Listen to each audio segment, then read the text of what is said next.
wanted to ask you guys, you and Otis and Batavis have been able to kind of share the workload in the backfield. What's it like for that group? What does it say about your group that you guys are able maybe to kind of spread the wealth around a little bit to each one of you guys for when it comes to getting the carries and rushing yards? It means a lot because it just shows the work that we put in back there as a group, and it's been like that for the last 4 years. Taj and AK were here. We all shared the wealth, shared the load, and we play for each other. We succeed with each other. We just love seeing each other go out there and grind and be able to put on the show. Greg, it looked like you got nicked up a little bit against Georgia Tech. You kind of bounced back at ECU for a big run. How do you feel now? And did you feel like maybe the off season, the weird off season, did you feel like you were ready entering the season, I guess? Yeah, I felt so. Our coaches, they did their best to. Our coaches, our training staff, really everybody here did their best to get us up the par and make sure that we were healthy and ready for the season. So just a big shout out to them for getting us to this point, and our training staff will make sure that we're healthy and doing the best they can to protect us.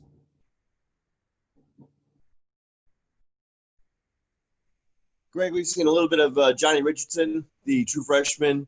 I just want to get your early thoughts on him, what you've seen from him in practice, and how much of him reminds you of a guy like Adrian Killens. It's crazy because Johnny, he has so much energy. It's like you can't get him to just sit down. It's just all that energy. So when he gets out there, he plays with so much passion, so much energy.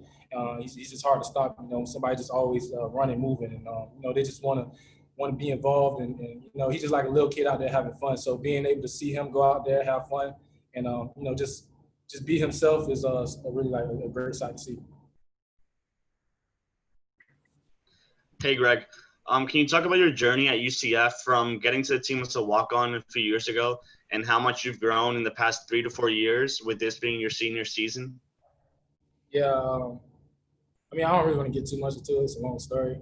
But, just being here, being around these guys, they've helped, they've helped me out so much. They've been there for me every step of the way, as a team, the coaches, the training staff, they all have been there for me.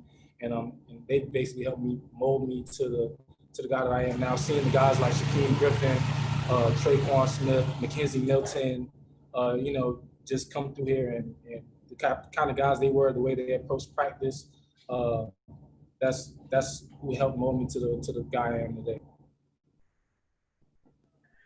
Greg, along those lines, with the off season that we've all had, with everything going on with COVID, how special does it feel to play this season?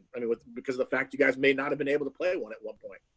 Yeah, honestly, Georgia Tech, I was so excited just to get out there. Like my first drive, I was honestly exhausted because I was just rushing with adrenaline, just being able to be out there and just run around and hit somebody of a different color. Because like you said, we didn't know that there was going to be a season. There were so many questions and doubts throughout the whole year.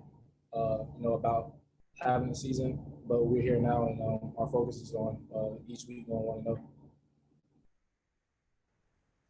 Greg, we saw the photo that UCF put out yesterday of Mackenzie Milton in pads. It was the first time that we had seen that. What has it been like to see him progress the way he has from about almost 2 years ago? It's a blessing, honestly, because of not just him as a player, but him as a person, who he is as a person. Ever since that day he got injured, he has never came in here angry, sad, down. He's always been positive, had great energy, and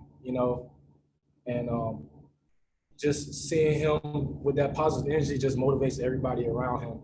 And he went through this for like a year and a half. I remember when I had my MCL injury, I was frustrated, and then I looked at him, and he was just so motivated to get back on that field. I was like, wow, am I frustrated? I've only been in this brace for like a week or two. So guys like him just motivate everybody around him, people, just the players around him to be the best that they can be.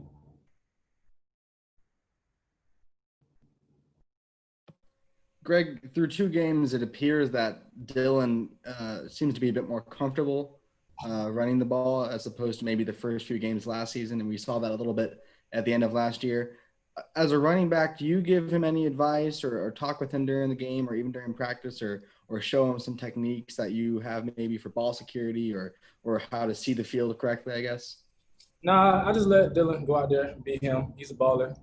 He's been here before. He's done this for a whole year, second year in the system.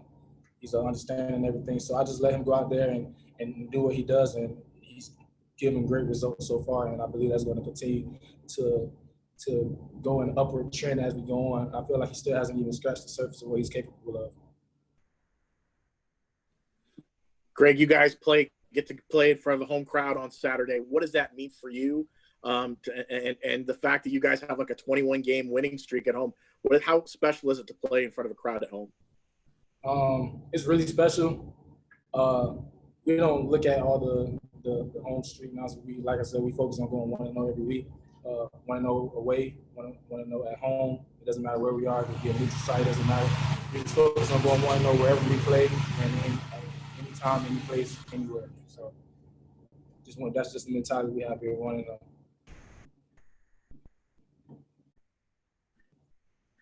One more for me, Greg. This offseason, you were able to use your voice a little bit more as a college athlete on social media. How important is that as an athlete to be able to use your platform, maybe to speak out about issues like social justice and things like that? I think it's really important. One, because like just like you said, like the platform that we do have, there are a lot of people that are watching, they're looking, their eyes are on us. So being able to use our platform and speak out about things like this really shows that it's affecting a lot more people than you might think it does. Just the stuff that goes on sometimes, it's just not like, I don't even know how to say it, but it's just sad to see.